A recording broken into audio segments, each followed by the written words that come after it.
All right. I know I just posted a video about resources and stuff, but I want to still continue updating Tarzan. It's for my own accountability, by the way. I'm glad that people are checking it out. And even if people did not check it out, I would still do the videos because I kind of figured out the hard way. If you're in a position where people are going to refer to you and you're not there, you know, they may not realize what you're capable of. Um, so here I am drawing Tarzan, and let me continue on here. A little bit gory. I want to draw this guy who's already bleeding out on the floor here. Oh, by the way, I got some mail. Let's do the mail call too. It's an unboxing. I got stuff from Jet Pens. Jet Pens is my favorite. I got these. Are these mild liners? I could look on the invoice. It's in here somewhere. Is this the invoice? These pens, I was really enjoying kind of just putting like a pop of color into my sketchbook. And so I got their Statler Triplus fine liner pens they're Pentel Fude Touch Brush sign pens. Pale blue, brown, pink, gray, and I think I got and gray blue. Pale, yeah. So they do like a light color. Like in the sketchbook, this will look really nice, and it won't be overpowering because it's kind of pastel-y. And then I also got these two Stadler pens, um, Triplus fine liners, which came recommended to me, and I got gray and black. And I'm going to do some stuff with the fine liners. And then this is what I'm kind of excited about. It's yet another Koiko. I'm a big fan of the Koiko pens. And that's some extra ink. But why is it glowing green? Well, nice decorative case. This is a Koiko Sport highlighter, and it's a fountain pen type highlighter, which you may have never heard of. In fact, I had not heard of until recently, and then I saw it and I just had to check it out.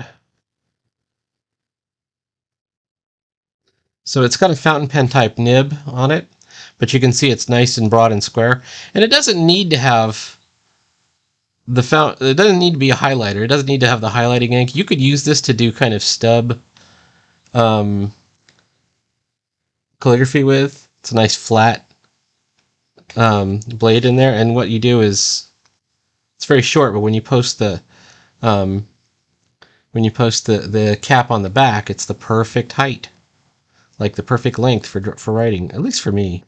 Maybe some people have gigantic hands or something like that, but works really well. And I've really liked all of the Koiko pens. You can see I have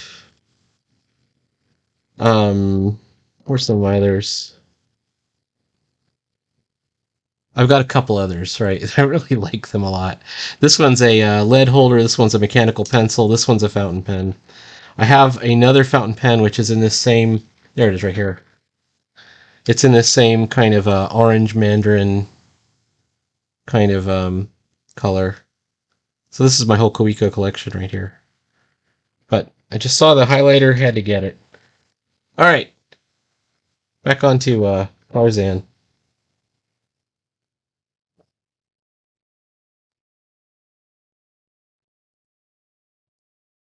There's lots of YouTubers I should have mentioned in my last video, and I think I did mention Alphonse Dunn, who one of the best for teaching you inking. Also, I quite like Ethan Becker, although I know it's not to everyone's taste. Um, he's very funny. He's He's intentionally a bit aggressive as he's trying to teach you stuff. Some people take that the wrong way, but it's very funny. It's meant to be funny. Come on now. If you're not having a good time. And then for sketchbooking, there's a lot of people that I really like their sketchbooking. Chroma Moma is one of my favorites. Peter Hahn. Learned a ton from Peter Hahn. Proco. Everybody loves Proco. It's kind of interesting to me how where Proco's his name is Stan Prokopenko, and I guess their podcast is called the Draftsman. But he's got an interesting weak spot as far as drawing. Is he says he can't draw from imagination. Now, obviously, he can, like, but it took him a long time to watch his stuff about drawing from the imagination. He had to change his whole mindset to do it.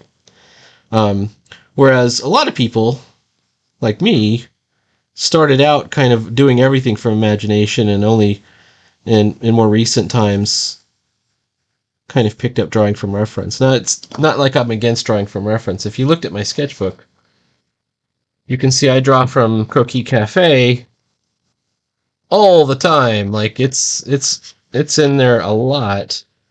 There's my 1 minute poses, my 2 minute poses, my 5 minute poses. Um, I think I probably draw from reference more than a lot of people. But what a lot of people do when they say they draw from reference is they take a photo and they copy it exactly, which is, I think, defeating the purpose. I mean, it's good to know the thing, but are you really kind of incorporating the forms into your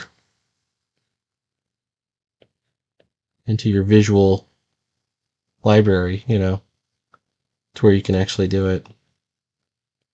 And cartooning, of course, is based on drawing from the imagination. Cartooning, at its core, has imagination. I know that's not been true in recent years. I think I saw a really interesting Doug TenNapel tweet on Twitter where somebody had asked, like, when did comics go bad? Like, what year was it? Because everybody agrees now that they're terrible, and they're bad. Um, and he said something like, if anybody gives a date that's any later than 1994, they're wrong. And I looked at that and I went, I completely agree, because I think they were already bad by the 90s. I think that they had already started going bad. Um, that was the year I was in the army. Learning to suffer. Suffering is a big part of my drawing process. You must suffer. Oh, he's got gloves on. I keep forgetting. These guys should have gloves on. But they had already started going bad, and then it's not just bad. Like, mostly when we talk about comics going bad, we're talking about the writing, but the art had gone bad too. Um, oop. The the example I like to use is the absolutely abysmal Steve Sadowski, who would basically just snap pictures. This is before like cell phones with cameras were so ubiquitous. He would have pictures, and he would lightboard the pictures, and you could tell how posed it was. You could tell it was taking no chances. It was basically just traced right off the photos. And there's so much art now that's done exactly that way, except sometimes they don't even do the effort of doing the photo, like just taking a photo of their roommate. Here, pose for me like you just burst in this door, Um, they'll just get the 3D figures that are built into Clip Studio Pro and clip those, and even some cartoonists that I kind of like, but I kind of forgive the younger guys. I don't think they knew any better. Like if we're saying that comics went bad in as early as the mid 90s, that means comics haven't been good in over 30 years. You know, over 30 years. So who remembers when they were good? Well, I do. I was there. I was there when you couldn't wait. Um, but like a lot of what we have now is the sort of fandom masquerading as, I don't know. I don't know what.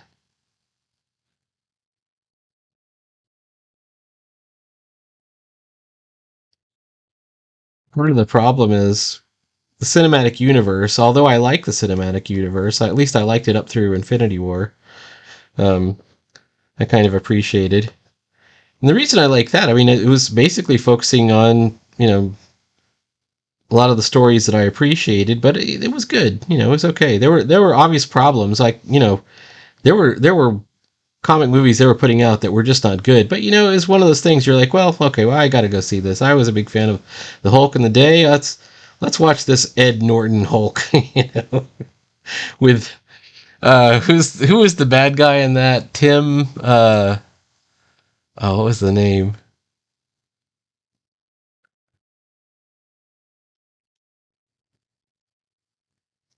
I think he. Oh, let's see. I'm thinking of the movie Made in England, or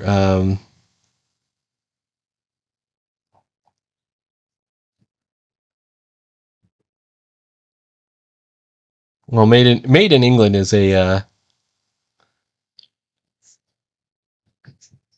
Elton John album, but it's Tim Roth who I'm thinking of. The guy who was later on, he was the Honey Bunch guy that was in what was it? Pulp Fiction. Nobody Move.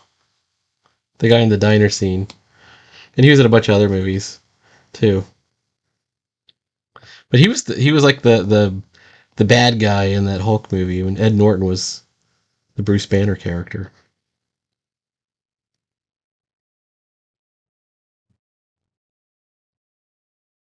And slowly over time, they kind of made those movies into kind of a fun, exciting thing. And I think the recent Guardians of the Galaxy movie was pretty good. I enjoyed it. I thought it was really good. I'm somewhat willing to go to the Spider-Man Across the Multiverse movie.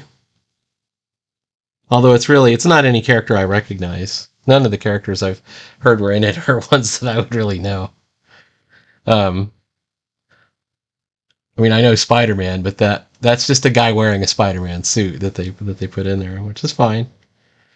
Um, one could make the argument that even Spider-Man is just a guy wearing a Spider-Man suit because they had the Clone Saga, which was resolving itself into silliness in the 90s too. It's like this is when the era was really going wrong.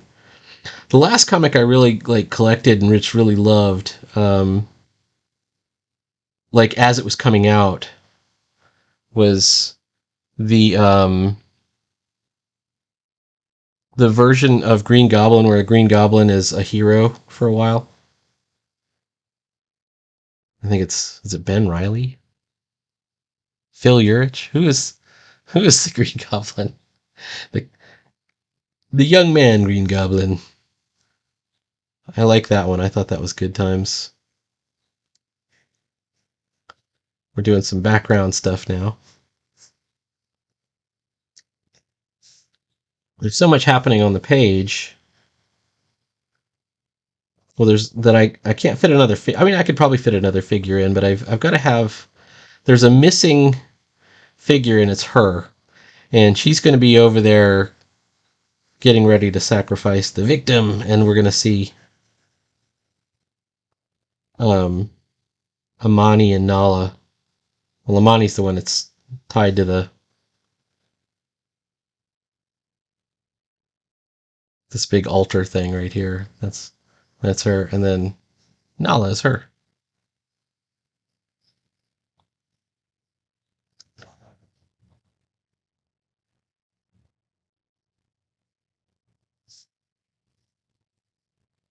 And this guy's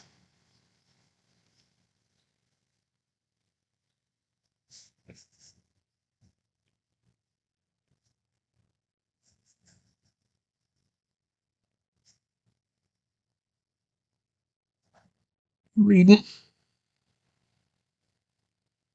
I think my brush is way too thick for what I'm trying to accomplish here. So, anyways, we're getting through it. I could probably pull the pencil layer off and just kind of freestyle it from here on out.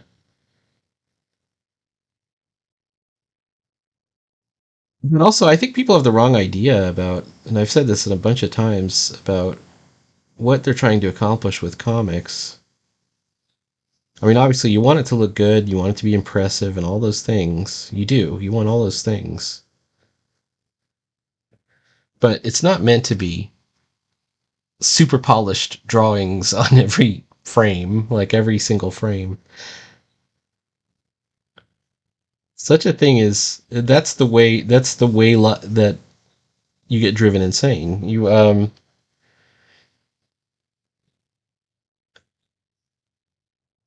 want enough to tell the story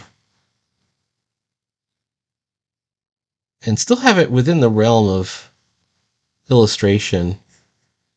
Like a lot of these guys that are tracing stuff, they've left the realm of illustration, so their stuff is technically perfect and they're getting it in on time.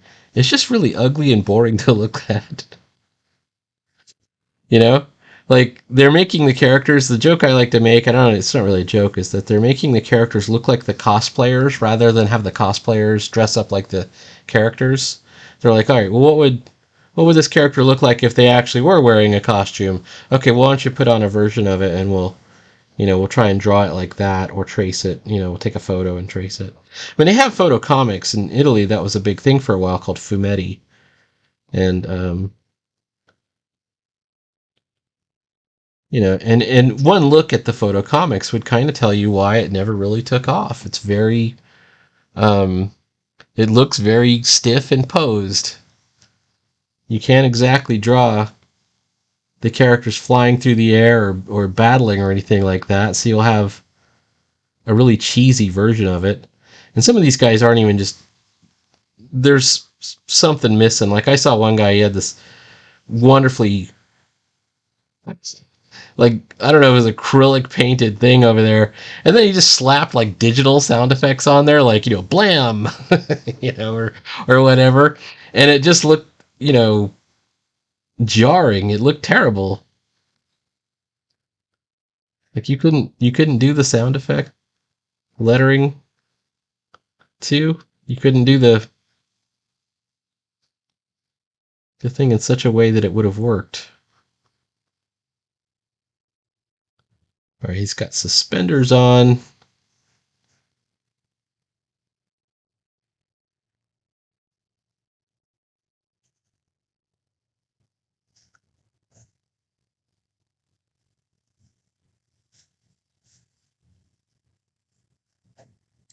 What do we want to put in this arm? But I'm gonna keep finding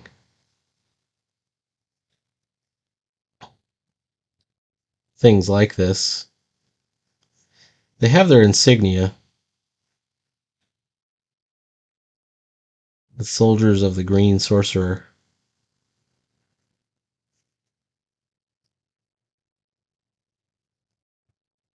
Anyhow, this page will be done before you know it. This one, however, it won't get posted to Instagram for a while, and I'll tell you for why. I'll tell you for why. Whoops. Jake is going to do some colors on it. So these come out in color on Instagram.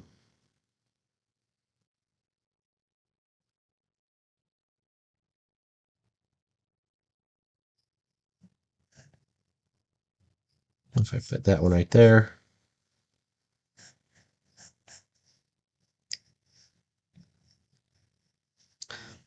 The other kind of interesting thing is, Tarzan was started a while back, and then I kind of put it aside while I was working on Book of Ruin, and I even put it aside while I was working on the Beast Rangers.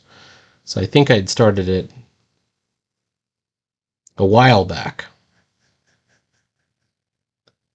But it's, slower going. I was excited about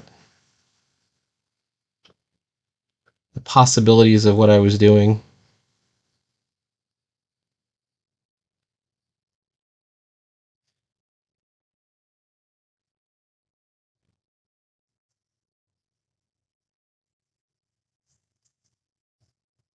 Oh, and I just occurred to me that I didn't even mention on that video of the resources, Burn Hogarth.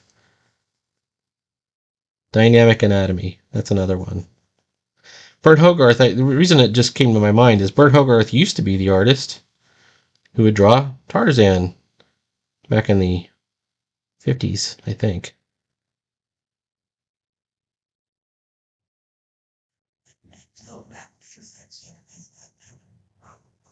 All right.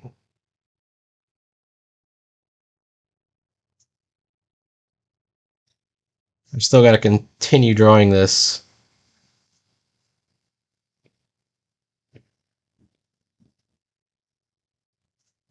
But I think we're going to shut the video off now and just go ahead and jam it for a while. Keep the jams going so I can do some hatching and things like that. It's a little bit less exciting. All right. Please like, follow, and subscribe. There will be more Tarzan. I've got to draw a whole page next. So this one was drawn a while back, and I just had given up on it when I was working on Book of Ruin.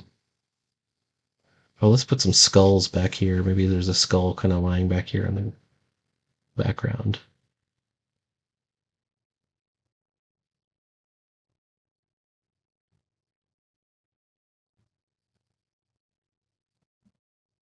There we go.